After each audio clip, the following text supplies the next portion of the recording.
वैसे तो आजकल सारी चीज़ें मार्केट में रेडीमेड मिल जाती हैं, पर अपने हाथ से बनाई हुई चीज़ की बात ही अलग होती है। उसमें हम सारे फ्लेवर्स अपने टेस्ट बड्स के हिसाब से एडजस्ट कर सकते हैं।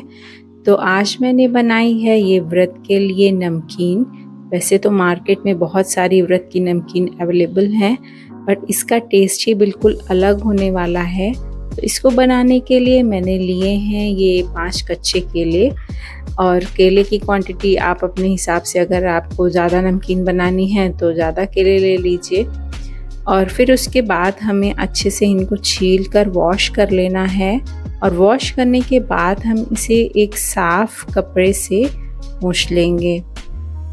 ये नमकीन 2 ही दिनों में घर में ख़त्म हो गई थी, और घर में जो भी नमकीन मैं बनाती हूँ वो बहुत ही स्पीड से ख़त्म होती है, क्योंकि घर में बनाई हुई चीज़ का टेस्ट इतना अच्छा होता है कि बस मन करता है कि खाते ही जाओ।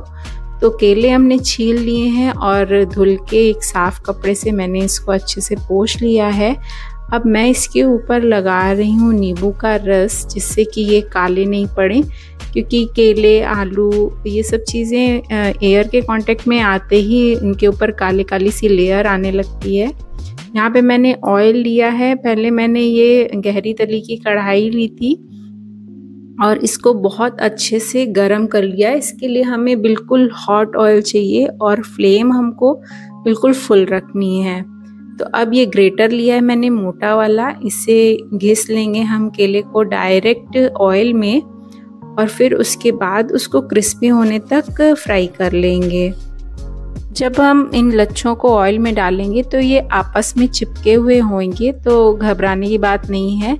जब हम वापस इनको बाहर निकालते हैं और इनमें नमक वगैरह मिलाते हैं तो ये आप सब अलग अलग हो जाएंगे।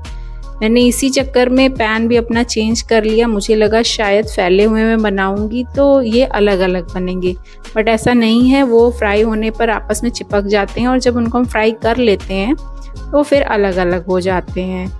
तो इस तरह से मैंने सारे केलों को फ्राई करके साइड में रख लिया, और फिर उसके बाद मैंने कुछ ड्राई फ्रूट्स लिए और उनको भी फ्राई करके इसमें मिला दिया। तो इससे बहुत अच्छा टेस्ट इसका हो गया था नमकीन का। तो सबसे पहले मैंने लिए हैं कुछ मूंगफली के दाने, इनको फ्राई करके अलग कर लिया। इस तरह से छन्ने में फ्राई करने में आराम भी रहती है, चीज़ें फैलती नहीं हैं और इक्वली फ्राई होती हैं, जिससे कलर और टेक्सचर भी बढ़िया आता है। तो ये मैंने कुछ गरी के टुकड़े लिए थे, और ये लिए मैंने किशमिश, इनको भी हम फ्राई कर लेंगे। बहुत ज़्यादा देर तक नहीं करेंगे, नहीं तो ये जलने लगती हैं। किशमिश से थोड़ी सी मिठास आ जाती है, तो खट्टी मीठी बनती है हमारी नमकीन। और ये कैश्यूज़ लिए हैं मैंने, काजू, और इनको भी फ्राई करके हम सारी जितना भी हमारा ये ड्राई फ्रूट्स है उसको केले के ऊपर, केले के लच्छों के ऊपर मैंने डाल दिया था। और फिर उसके बाद हम लेंगे करी पत्ता। मैंने इसमें करी पत्ता भी ऐड किया है। करी पत्ता का भी फ्लेवर बहुत अच्छा आता है नमकीन में। तो करी पत्ता को भी मैंने ये इस छन्ने में ही डाल के फ्राई किया था, लेकिन कुछ पत्तियां जो छोटी थी वो बाहर आ गई थी। तो खैर ये भी हमारा हो गया अच्छा क्रिस्पी। अब मैंने लिया है 1 कटोरी मखाना, इनको भी हम बिल्कुल स्लो फ्लेम पे ही और बिल्कुल क्रिस्प होने तक ऐसे फ्राई कर लेंगे, हल्का सा घी डाल के। मैंने इनको तला नहीं, क्योंकि मखाने बहुत ज़्यादा घी एब्जॉर्ब कर लेते हैं। तो ये सारे ड्राई फ्रूट्स मैंने इसमें मिक्स कर दिए हैं। लच्छे देखिए हमारे कितने बढ़िया बने हुए हैं। और ये सारी चीज़ें मिक्स करने के बाद अब हम इसमें कुछ मसाले ऐड कर लेंगे।